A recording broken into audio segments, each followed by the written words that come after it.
ndabashimira ko munteze amatwi. Twasifuriwe n'umureyo. Si umureyo gusa ahubwo ni n'umurozi.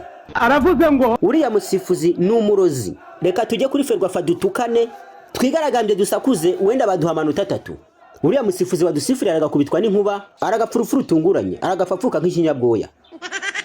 Ayo niyo magambo y'abafana ba APR bari bagiye kwigaragambiriza kuri Ferwafa binubira icyifuzo cy'abasifuzi. Kabaye Abareyo bati umukecuru yashije ikibonobono ati nawe miseke ndarwana. Mwabonye mutsinze Rayon Sport yanatsindwa na Giti cy'inyoni mugira ngo murakomeye.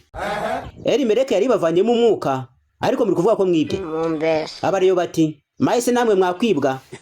Mahese namwe mwahura n'umusifuzi umeze nka ngabo yisonga. ariko hari nashonje. Bati mahese namwe mwateza akavuyo. Abasazi ko ari abareyo se mahe namwe mwaba basazi. Mahese namwe mwatukana. Ko mwatwisa abasazi ubumwe mwagiye kuri Ferwafa guhabwa penetensiya. Igisubizo ni oya, namwe mwabaye abasazi. Abareyo bati cyo n'igisobanuro cy'igihe nibitari ibyo bizaza. Nibe natwe twateranya amabuye ariko ntabwo twagiye ku kicaro cya Ferwafa ngo tuvuze induru tunasakuza. Umwebwe wari kubaha amabuye ubanza inzugi zo kuri Ferwafa mwari kuzimenagura. Ubwo niko abafana ba Rayon Sport babwiye aba APR nyuma yuko abafana ba APR bagiye kwigaragambiriza kuri Ferwafa bagatesa akaduruvayo. Abareyo bati kirya abandi cyo bashaka kukirya kikishaririza. Abareyo bati ni wowe ugezweho, bati ibikombe waribye, abasifuzi waraguze, amakipe waribye, ubu ngubu ni wowe ugezweho ngo wumve uburibwe bwo kwibwa.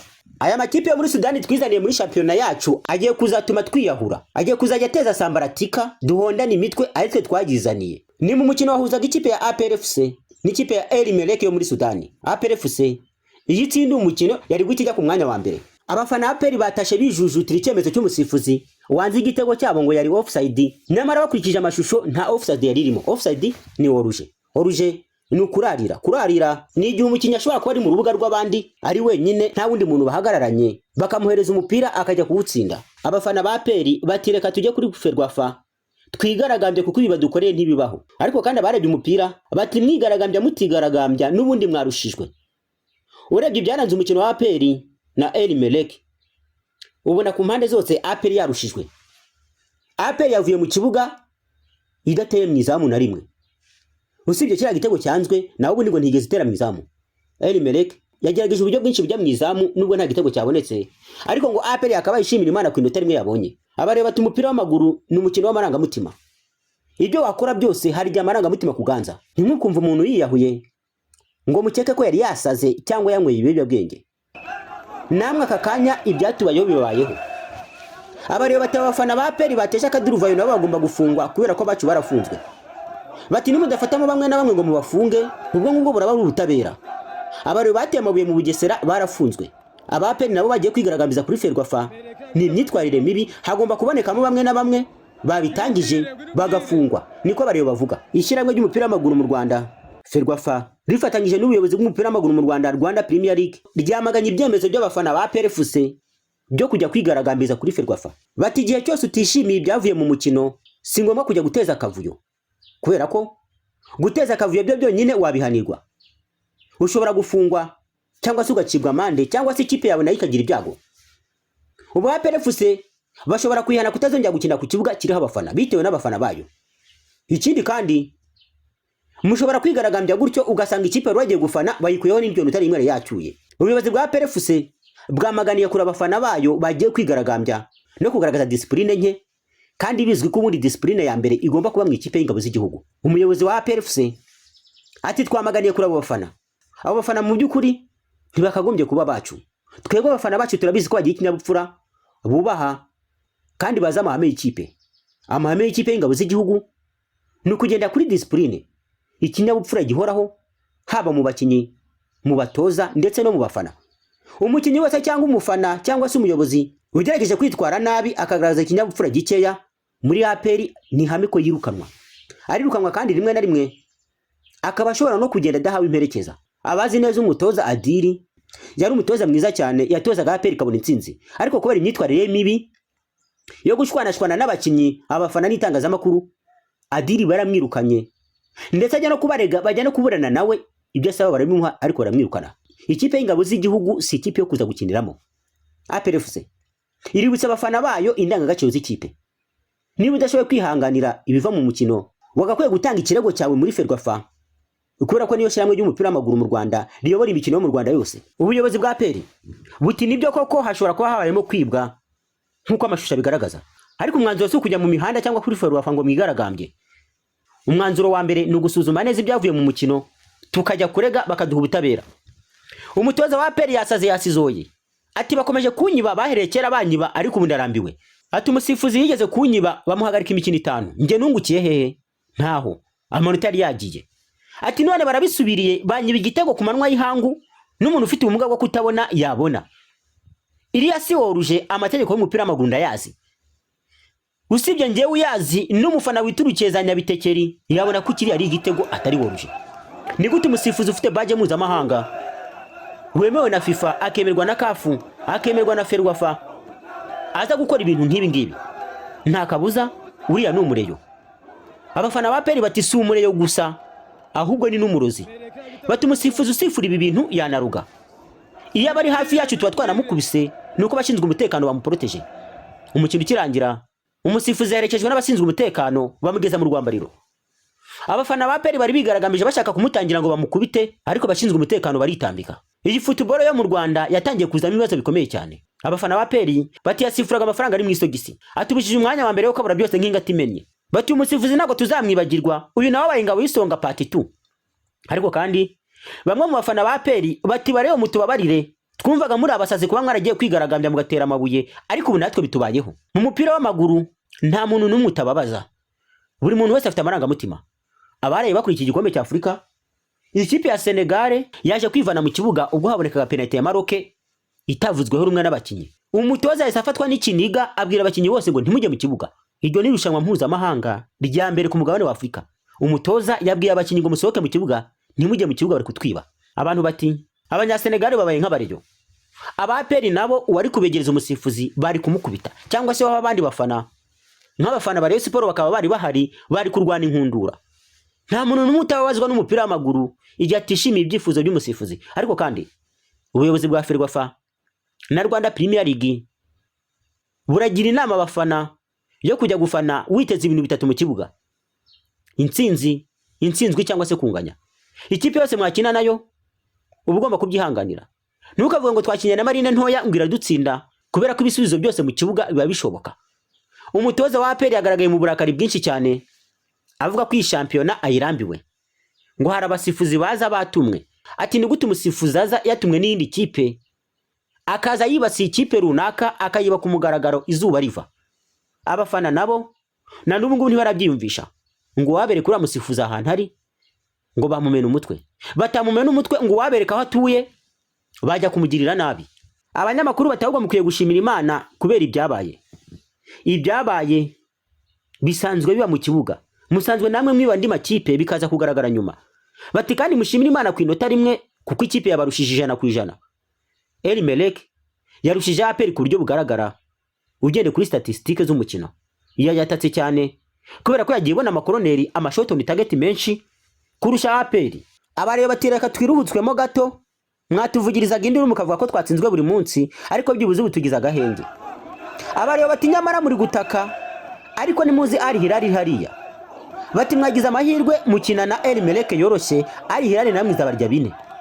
Ubu APR ifite ubwoba bwo kuzahura na Al Hilal. Yari yamagaje 8 ikarya Rayon Sport 4, imikino 2, ibitego 12.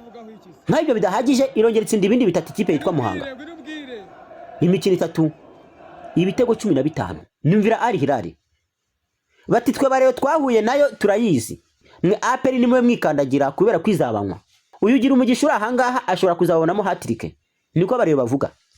APR ubijye gukora ibishoboka byose ngo yitegure Al Hilal ntizayibuza amanota, kubera ko intego za APR muri fazare ni ukuyirangiza byibuze iri ya mbere, itabi ya mbere ikabisatiriye ya mbere kuri yo gutwara igikombe bizayorohera. APR ishobora gutwara igikombe nubwo Al Hilal na El Merreikh zaba ziri mu myanya y'imbere ikaza ya gatatu, kubera ko izi kipe zo muri Sudani ntabwo zemerewe gutwara igikombe mu Rwanda. Zishobora kubiza mbere zikahabwa icyubahiro nk'ikipe zitwaye neza, ariko ntabwo zahabwa igikombe. APR nibi ya mbere nishobora gutwara igikombe, kandi birashoboka kubera ko polisi yatangiye kwirangaraho. Polisi yatangiye imikino nk'icumi ya mbere ubona ariyo kipe ikanganye ishobora kuzatwara shampiyona, ariko ku minsi igenda ishira polisi igenda iyonga nk'isabune. Ninde uzatwara iyi shampiyona? Ko na Rayon Sport nubwo iri gutsindwa ariko abakinnyi babo babara kumenyerana bizaba bigishoboka. Ubu intambara zirakomeye muri shampiyona y'u Rwanda. Bigeza aho umwana rero nkina ntiyumve. Nta muntu n'umwe wakekaga ko aya makipe yo muri Sudani ashobora kuzaza gukora ibitangaza nk'ibyo ari gukora. Ziri gutsinda, idatsinze nayo igahabya iyo byahuye nubwo byanganya. Ubu Al Hilal na El Merreikh abantu benshi barahamya ko arizo zaba iza mbere n'iya kabiri. Izi kipe zifite abakinnyi bakomeye kandi bakuru barakina umupira nk'uwa Barcelona. Abareyo bati APR mwadutsinze ibitego 4 mwibwira ko mukomeye kumbi nitwe tworoshye. Uko Rayon Sport imeze aka kanya nta kipe muri shampiyona y'u Rwanda itapfa kwitsinda. Umuyobozi mukuru wa APR FC CDS yavuze ko ibi bikabije. Ati niba umusifuzi ashaka kwibira ikipe cyangwa safani ikipe yagakwiye kwidekarara kare bakareka kumuha imikino yayo. Ati nk'ubu hari umusifuzi nzi widekaraye Uwikunda Samuel yavuze ko hari ikipe yaguriye abakinnyi akanayizana umutoza. Yasabye ko iyo kipe atazigera yisifurira mu buzima bwe. Ati n'abandi basifuzi bakarebeye aho ngaho kubera ko mu mupira w'amaguru tuba twashuyemo amafaranga menshi. Tuba twahamagaye abafana ngo baze bishime, ntabwo tuba twabahamagaye ngo baze bibwe. Iyo umusifuzi ashaka gusifura neza abagomba kwirinda kugira abo bugamira. Ati bimbuze nk'umufana mu mbabarire ariko ni nabyo ni nako kuri. Nta kuntu umusifuzi abona igitego cyatsinzwe ku manywa y'ihangu abantu bose babireba ngo avuga ko habayemo oruje kandi umuntu wagitsinze yatera muri metero nka 40 hafi 50 uvuye ku izamu. Muri oruje nta bandi bantu barimo, nta nundi muntu wigeza gukoraho kikaba igitego we yarangiza kibikipe. Icyo ni kigaragaza ko kuri we haba harimo ubufana. Hataba harimo ubufana akaba yatamiye amafaranga runaka bigateza agaturuvayo. Ariko kandi abandi bati haramutse habayeho gutanga amafaranga APR niyo ya mbere yatanga. Mwivuga ko El Merreikh yatanze amafaranga ahubwo ni murenganya umusifuzi ku giti cye. Batari ko nubwo igitego cyanyu bakibye n'ubundi mwakinye nabi. Nta shot on target mu mukino wose. Kumbe muza mwihimura kuri Rayon Sport gusa naho ubundi nta kintu mumaze. Abareyo bati nta muntu wigeze ahemukira Rayon Sport ngo mimugwe neza. Kuva mwadutsinda mugiye gukubitwa umusubirizo n'amakipe mutaza havuye induru zizavuga. Bati twarabaretse muradutsinda kuko twari tworoshe tutaramenyerana ariko ubu namwe mugiye kubona ishano niko abareyo bavuga. Bati wowe APR ibyo wadukoreye uzabyishura kuri Al Hilal. Tuzaza kuyifana twisiza amarange izagutikura ikumvishe. Reka imanzi iva mu mukino wa CAF Champions League ubundi zikwereke aho Al Hilal bera El Hilal. Aho gira umugisha bera gira umugisha. Turayiguteze kandi nizagukubita ikakwereka ko burya atari buno. Abafana bareyo bati nta kundi reka APR tuyitega Al Hilal. Urubanza rukunaniruraga buzukuru. Reka natwe turebe ko Al Hilal yazaduhorera. Kuko ibyo twatsinzwe ni byinshi. Nubi bitego APR yatsinze Rayon Sport ntibirava mu mutwe w'abareyo. Bo barangije kwiyakira ngo nubundi nsinzwe kuri bo ni ibisanzwe. Ikipe itari yakira ku nsinzwe ni APR ngo ariko ishobora kuzajya mu marira igihe Al Hilal izabitsinze. Reka dutegeze imikino ya shampiyona ikurikira turebe uko Al Hilal na APR zizitwara. Mu bintu byibasiye isi muri iki gihe harimo urubyiruko rwabatswe n'ibiyobyabwenge, indwara zidakira zibasiye abantu ndetse n'amakimbirane yo mu miryango. Hari uwaje nk'igisubizo kuri ibyo byose byavuzwe haruguru. Ninde? Akora iki? Akorera he? Yitwa Muganga Nzito. Akorera mu karere ka Nyamasheke ariko aho waba uherereye hose ku isi akugezaho imiti. Icyo ugomba gukora ni ukumuhamagara mukivuganira. Niba uri muri diaspora wigira ikibazo wowe muhamagare gusa muvugane. Aguha inama z'ubuzima kandi aguhe n'imiti. Muravugana ku buryo umuti uri bukugereho ukavurwa kandi ugakira. Ni muganga gakondo w'inzobere mu kuvura akoresheje ibimera. Afite umuti aguha wari warabaswe n'itabi ugahiturire burundu kandi wabizi ko itabi bishobora kukwica. Hatanga umuti ku bakobwa babuze imihango n'abajya mu mihango ntikame. Avura amarozi y'amahuherano, amategano ndetse n'amatamikano. Hatanga umuti w'uruhereko. Avura karande n'inyatsi, nyabingi n'imitsiriko. Hatanga umuti wongera akanyabugabo ndetse akanatanga umuti wongera amavangingo ku bagore. Hatanga umuti wa diabete, uw'umwijima, uwa hepatite A na hepatite B. Hatanga umuti ku bafite umubyibuho ukabije ndetse n'abananutse cyane. Hatanga umuti ku bafite ibiro byinshi bashaka kubigabanya ndetse n'abafite ibiro bike bashaka kongera ibiro. Hatanga umuti n'ubujyanama ku bafite amakimbirane yo mu miryango. Agufasha kugarura ibyawe byibwe, akanaguha ubujyanama butuma ubana n'abandi neza mu kazi ndetse no kugira igikundiro mu nshuti zawe. Umwihariko kuri uyu muganga nuko igihugu cyose waba uherereyemo ku isi akugezaho umuti. Ushobora kwibaza uti umuganga ushobora gukura ubuzima bwawe mu kaga akakugarura umugore wawe wagutaye ntabwo ahenda. Igisubizo ni oya.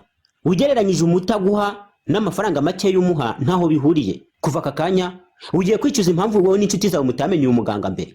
Hamagara iyo nimero namara kukuvura urahita wicuza impamvu utamumenye mbere. Ushobora kumuhamagara kuri call isanzwe cyangwa kuri WhatsApp. Aboneka amasaha 24 kuri 24. Muganga Nzito, igisubizo ku buzima bwawe n'ubw'inshuti